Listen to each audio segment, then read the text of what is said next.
Hello बच्चों, आज हम जानेंगे क्लास 11 हिंदी से आरोह भाग फर्स्ट का चैप्टर 12 जिसका शीर्षक है मीराबाई के पद।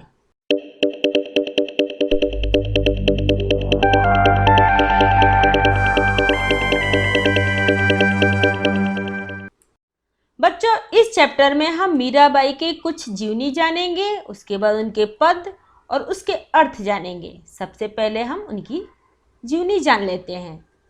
मीराबाई का जन्म 1498 यानी 1498 में कुड़की गांव जो मारवाड़ रियासत में पड़ता है वहां उनका जन्म हुआ था।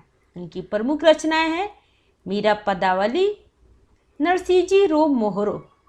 उनकी मृत्यु सन 1544 में हुई यानी 1544 में। मीरा जी शगुन धारा के महत्वपूर्ण भक्त कवियत्री थी। संत कबीर रैदास उनके गुरु माने जाते हैं।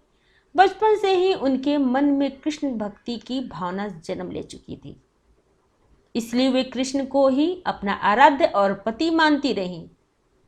जीवन के अंतिम दिनों में वे द्वारिका चली गईं। मीराबाई लोक लाज और कुल की मर्यादा के नाम पर लगाए गए सामाजिक और वैचारिक बंधनों का हमेशा विरोध किया। प्रथा का भी पालन नहीं किया तथा मंदिर में सार्वजनिक रूप से नाचने गाने में भी कभी हिचक महसूस नहीं की। मीराबाई की कविता में प्रेम की गंभीर अभिव्यंजना है, उनमें विरह की वेदना है और मिलन का उल्लास भी। मीराबाई की कविता का प्रधान गुण सादगी और सरलता है। कला का भाव ही उसकी सबसे बड़ी कला है। उनकी भाषा मूलतः तर्ज स्थानीय है तथा कहीं कहीं ब्रजभाषा का प्रभाव है।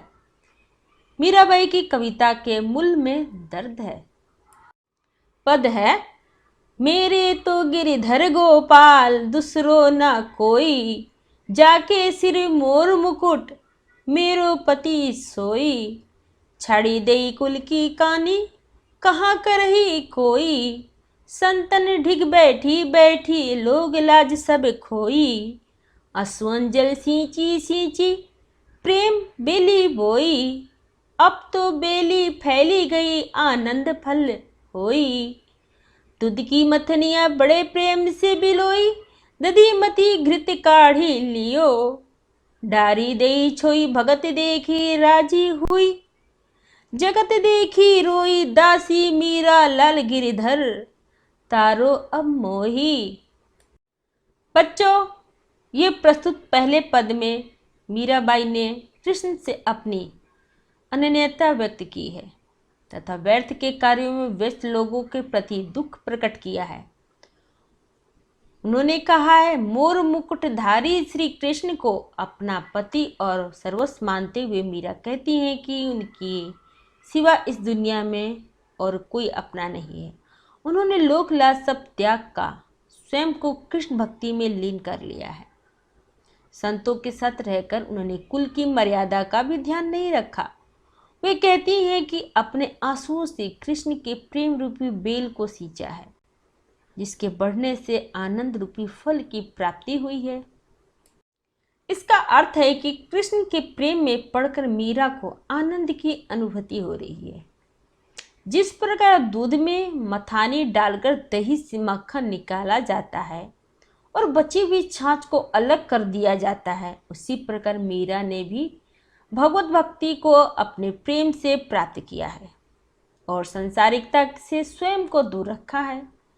एक और जहां मीरा भक्तों को देखकर प्रसन्न होती हैं, वहीं दूसरी ओर उन लोगों को देखकर दुखी होती हैं जो संसारिकता के जाल में फंसे हुए हैं। मीरा अपने आप को आराध्य कृष्ण की दासी मानती हैं और उनसे विनती करती हैं कि वे उनका उद्धार करें। सेकंड पद है पग घुंघरू बांधी मीरा नाची, मैं तो मेरे नारायण सु आप ही हो गई साची, लोग कहे मीरा भई बावरी न्यात कहे कुल नासी, विष का प्याला राना भेजिया पीवत मीरा हासी, मीरा के प्रभु गिरधर नागर सहज मिले अविनाशी।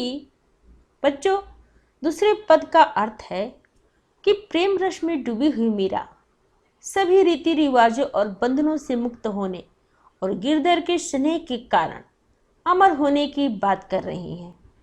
मीरा कृष्ण के प्रेम में दीवानी होकर पैरों में घुंघरू बांधकर नाच रही हैं। वो अपने इस कृष्ण प्रेम को पूरी दुनिया के सामने व्यक्त करना चाहती हैं, जिसे लोग पागलपन कहते हैं। उनके रिश्तेदार कहते हैं कि ऐसा कर्म करके कुल की छवि मिट्टी में मिला दी है। राणा जी ने उन्हें मारने के लिए विष का प्याला भेजा, जिसे मीरा ने हंसते हंसते पी लिया और अमर हो गई। मीरा जी ने यह भी कहा है कि यदि प्रभु की भक्ति सच्चे मन से किया जाए तो वे सहजता से प्राप्त हो जाते हैं। ईश्वर को अविनाशी कहा गया है कि क्योंकि वे नश्वर हैं।